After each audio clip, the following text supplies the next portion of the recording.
We all flip the switch called sleep every night. But what if we never turn that switch back on? What exactly collapses first? Our brain, our body, and in what order do we walk toward death? 12 hours without sleep. On the outside, you look fine, just another all-nighter.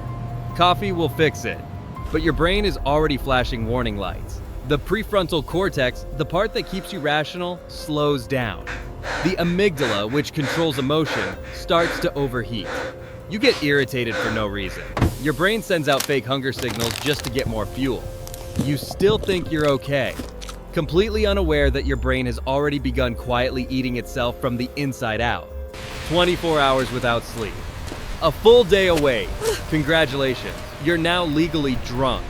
Your reaction time and cognitive function match a blood alcohol level of 0.1%. You haven't had a drop of alcohol, yet you're now at a level that would fail a DUI test. Memories start breaking apart. Emotions swing wildly. Words come out before your thoughts catch up. This is the moment when people insist, "I'm fine," but your brain is already screaming, "Let me rest." Now 36 hours without sleep, your eyes are open, but your brain disagrees. It starts shutting down parts of itself without your permission. This is micro-sleep.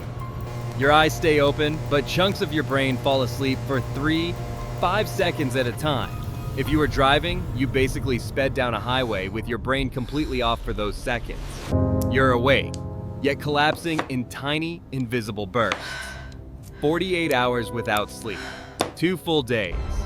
Now the whole body begins to malfunction. Your immune system, for all practical purposes, shuts down. Stress hormones spike and inflammation explodes. A harmless cold virus becomes something that can actually threaten your life. Your fingers tingle. Your vision ripples as if ink is spreading across the air. And then, the most terrifying part begins. Hallucinations. Someone calls your name, but no one's there. Footsteps echo from an empty wall. Sound becomes untrustworthy. 72 hours without sleep. 3 days. At this point, you can no longer tell what's real. You're trapped in a waking nightmare. Still wallpaper starts moving like snakeskin.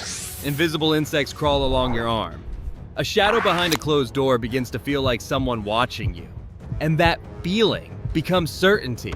Brain cells die rapidly from oxygen shortage. You lose control of yourself. You cry, laugh, or hit your own body without understanding why.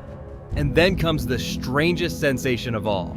As if your consciousness is slipping out of your body, watching yourself from the outside.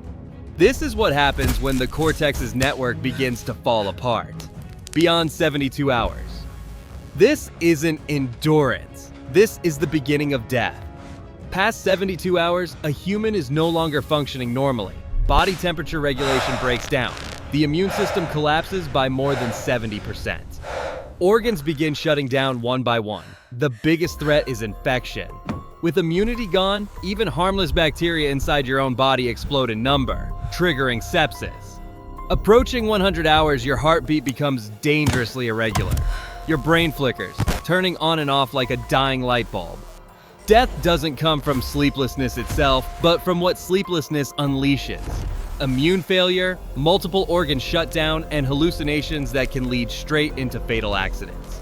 There is a real disease called fatal familial insomnia. People with it eventually lose the ability to sleep at all. Over months, they spiral through every stage you've just heard. And the outcome is always the same, a 100% fatal end. Sleep isn't optional. It's the nightly repair system that clears toxic waste from the brain and rebuilds the damage done during the day.